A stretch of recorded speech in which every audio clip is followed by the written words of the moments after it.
माऊली माऊली कारंडी महाराजांनी केले रामकृष्ण आणि विठ्ठल केशवा गोविंद माधवा. आज आम्ही आदिनाथ महाराजांच्या बाजूला दोघे पाटील महाराज जेव्हा छोटे 12, 15, 18 वर्षाचे असतात तुम्ही जायचंय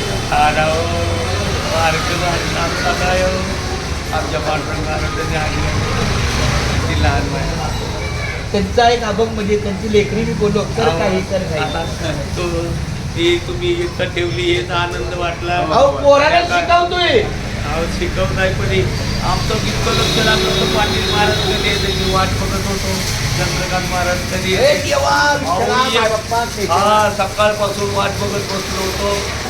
मग म्हणलं आता कधी येणार येणार काय मोठ्यानं केला मी तुमचा तर यांचा फोन लागत नाही तुम्हाला नाही केला मग ओंकारला केला श्यामला केला तुमचा मधला मुलगा राम पण असं काय ऐकत नाही रामकृष्णाने काही नाही आनंद आहे. तरुणपणाच्या रस्त्यावर ते माझ्या बाबाचा फोटो आहे. पण तुम्हाला सांगितलं आजारी पडलेलं मला आता सकाळी हा